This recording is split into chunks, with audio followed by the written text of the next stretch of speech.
Welcome back to the GSMC Baseball Podcast, brought to you by the GSMC Sports Network. I'm your host, Sam Menzie. We've got a show for you today. First topic we're going over is Christian Yelich injury and the potential for him to be out for the rest of the season. After that, we'll be going over the Mets sweeping the Yankees in the Subway Series, the Mets-Braves Series preview, Garrett Crochet and his trade value, and then Rich Hill's free agent market. But before we do all that, I'd like to ask you again to please like and follow the show. We do get a number of questions from viewers, so to ensure that your question does get read in the air, please use the link, gsmcpodcast.net. It really does help the show, and it really does mean a lot, so thank you so much for that. And let's get back into the show for today. All right, so the first topic is going to be about Christian Yelich and the potential that he is out for the rest of the year with back surgery. But before I actually go into that, I would like to not announce, because everyone knows by now, I'm sure, if you're watching, but let you know about some breaking news. Dylan Cease just threw a no-hitter for the Padres. That happened about 2 minutes ago, actually, I'd say. So that's fun. Congratulations to him. 114 pitches, 9 innings. Wow, something you never see in baseball nowadays. So, I mean, really, really fun. Congrats to him, and really nice way for the Padres to end up winning that game against the Nationals. They have a really nice, young, exciting offense there in Washington. So to be able to no-hit them, I don't really think is an easy task. So props to Dylan Cease, and good job for the Padres to be able to throw that no-hitter. Again, really just did happen. I was wondering if it would. I wasn't sure if they were going to let him stay in the whole game, but they did. Threw 114 pitches, something you never see nowadays in baseball. So whenever it happens, it was always a great time. So congratulations to him, and good job. So, going into our first segment now for today, which is going to be talking about Christian Yelich and the potential that he is out for the year, for the season. So let's get into it. Now, Christian Yelich, it was announced I'd say maybe a few days ago that he was going to be on the IL with a back injury, which is something that's been very common for Yelich's career over the past few years. Yelich has consistently been on and off the injured list with back injuries, and it didn't seem like really anything new. But it did come out yesterday from Ken Rosenthal that there was a potential for it to be season-ending and for him to get a back surgery that would, of course, end his year. Now, this would be really unfortunate, as Yelich has really dealt with injuries throughout the past few years, and being an All-Star this year was really his first year in a little while that he felt like himself and played like himself. I mean, you look at the past few years, last year was pretty good, but he didn't play that many games, same with the year before. So this is really the first year in, I'd say, a few years where he looked like that MVP-type Yelich. Now, he has missed a good amount of games as well, but he looked to be relatively healthy. And the fact that it was a setback and it's looking like it's a 50-50 chance that he misses the rest of the season is really rough. So what Rosenthal said is that Yelich is either going to have back surgery, which will probably be better in the long term, and get this completely fixed, and that it really won't be a problem going into next year most likely. I mean, he'll probably have to deal with back injuries for the rest of his career. That's kind of how it is, but I think less of a concern going into next year. But he would be out for the rest of the year. No ifs, ands, or buts. There'd be no chance of him coming back for the playoffs. But he could do another thing where he comes back maybe for the playoffs or late in the season where he just rests his back and tries it to feel better with just rehab and rest, which is also an option. Obviously, that's a little more scary because he could have a setback, it could become something more serious, and he could end up missing the season anyways, and it could become a long-term problem. So these are the things that Yelich has to weigh. And overall, it's just not good news for the Brewers. No matter what, he is going to be out a significant amount of time, and it is going to be something that they have to deal with for the rest of the season. Now, again, this is really rough as Yelich is having an absolutely fantastic season with this Brewers team. A 155 weighted runs created plus this year, which is obviously very, very fantastic. I mean, he just looks like a brand new player. His batting stance is back to what it was. I mean, whenever I knew Yelich, I knew of his long, tall, consistent batting stance, which has always been a big part of him and big part of his game. I'd say just that consistent long batting stance, holds the bat up really high like this and just kind of goes like that. So the back is obviously a big part of any player's career, but I think Yelich more because of his batting stance and the way he plays the game, very straight and very kind of a consistent well imposed batting stance. So obviously the back injuries have really hurt him, and now this is just another part of it. And he's, again, really been a fantastic addition to this Brewers team. I mean, he really has just been probably their best hitter. I don't think probably. I think he is their best hitter. Him and William Contreras have really been a great, fantastic middle-of-the-order duo for this Brewers team. So having him out for a significant amount of time, if he is going to be, I think really is something that is rough and something that the Brewers are going to have to deal with for the rest of the season.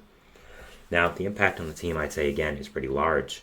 they already don't have the greatest hitting core. I think a lot of it is coming from performances they didn't really expect, and don't have the greatest depth. So losing a guy like Yelich when you already have other problems on your team as well, mainly the pitching staff and the depth you have there, I think really is something rough and something you have to end up watching. I think that overall the Brewers are going to have to add something at the deadline, and this is going to affect them for the rest of the season in a pretty significant way.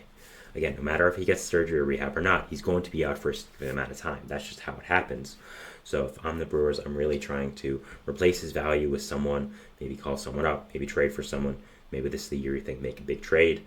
And yeah, I really do think that that's what the Brewers have to do this year.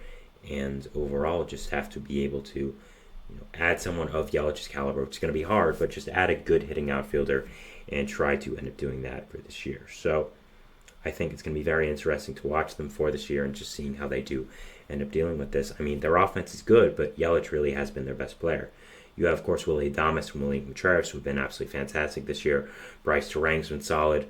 Sal Frelick's been okay. Jackson Churrio's been okay. Rhys Hoskins has been all right. Joey Ortiz has been really good. So you still do have some other good pieces, but Yelich, in my opinion, has been far and away your best hitter this year, even though he has missed some games. So I think there are some ways that you have to, try to make up for what you're going to lose here, and I think you have to do that at the deadline. If I'm them, I'm trying to get a left-handed hitting outfielder, one that's mainly a power bat, and trying to go get someone for Yelich. I think, first of all, someone that pops in my head immediately is Mike Conforto. Conforto of the Giants, I think, will be potentially be available. I'm not exactly sure what position the Giants are going to go in at the deadline. I don't think they're going to be buyers, but I don't know if they're going to be full-on sellers. But Conforto is a rental piece, so I think that it could be a really good move for this Brewers team. He kind of just seems like a Brewers bat. I don't really know why. He just kind of does. So I think adding Conforto to a lineup like this in Milwaukee would be a really, really good move and will be able to really add a lot of value to this Brewers team. So I think that's someone I really think could fit in well with this Brewers team. And not only just outfield, the Brewers have a lot of stuff they have to figure out at the deadline as well. I think, again, as I mentioned many times, pitching is the problem. They don't have good pitching depth and need to add. I mean, you've had a ton of injuries to your pitching staff this year that have really dismantled them, and you need to add. You, of course, traded Corbin Burns before the season, and now he's looking like an AL Cy Young favorite. Brandon Woodruff is out for the year, and he's not coming back. D.L. Hall's been hurt. Robert Gasser's been hurt. Two young arms you were planning on being a big part of your team this year. Wade Miley got hurt at the start of the season, and you have Freddie Peralta. Yes, he's pretty good, but is he really going to carry your team fully? And I think if you don't add someone to your rotation, you're going to have a problem, not just for the regular season as well, but for the playoffs. I think pitching is really the big thing because you can pick these pitching matchups. Everyone's mostly going to be healthy. You know what's going to be there. You can charge someone on 3 or 4 days rest, and that's why I think pitching is the most important thing in the playoffs. That's why I've said teams like the Royals and the Mariners, who aren't exactly fully in the playoff picture right now, could be very, very interesting teams to watch in these playoffs because of how good their pitching staff is. I think it really adds a whole new element to that. And if the Brewers just are going into the playoffs with just Freddie Peralta as the main guy, I would be worried because I think there's a lot of good wildcard teams this year, and I think that it's going to be very interesting to see who they do end up playing. Also, I think if at some point the Brewers are going to have to worry about the NL Central. Now, do I think they win the NL Central eventually? Yes, I do. I think that at this point, no matter what happens, unless they have just a full-out collapse, one that we haven't seen in a long, long time, they are going to win this NL Central just because of how far they are out. I mean, they're 6 games above St. Louis, 7 games above Pittsburgh. Those are really the only two teams in striking distance right now. But with these pitching, deformities you have, I'd say, I don't know if that's the right word. The underperformance you have in your pitching and, all the injuries you've had, you kind of have to be worrisome now that St. Louis or Pittsburgh catch up to you. Also with this Yelich injury now counting in because he is such a big part of your offense. This Pittsburgh team is getting better and is really good. And if they add some bats to the deadline, I don't see why they couldn't catch up to you. They're only 7 out. I mean, yeah, it's a lot, but we've got, almost 2 full months of the season left. Cardinals are only 6 games out. And if they add a good starting pitcher, maybe another one as well, Arenado and Goldschmidt start hitting better, they could also be a threat. I mean, they're only 6 games behind, and they're consistently in the wild card as well. So I think these are things the Brewers have to think about. I think this is a year you try to add at the deadline. I understand that they want to be worrisome because they're kind of they're really 1 year ahead of schedule. They're planning on being competitive next year, and this year being a bridge year. But there's a lot of good pitchers on this market. I think Eric Fetty makes a lot of sense for you. I think Zach Eflin makes a lot of sense for you, even though his contract is a little big. James Paxton is a free agent as well. I think he would be a really nice fit. I think the Brewers are a team that really likes older veterans who are crafty, don't have the biggest velocity, but know what they're doing. And I think really all three of those guys are fits in that way. They just kind of seem like Brewers pitchers, if you know what I mean. So there's a lot to be interesting to see here with this Brewers team. Who will they add?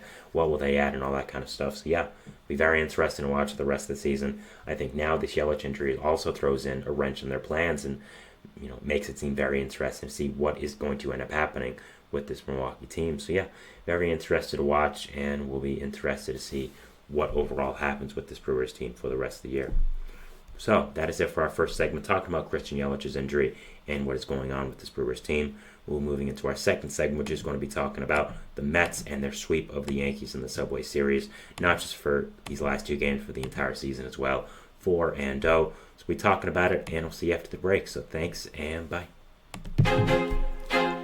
I feel like I'm losing my mind. Is everybody in the world blind? Please, Lord, give me a sign, a sign. I feel like I'm losing my mind.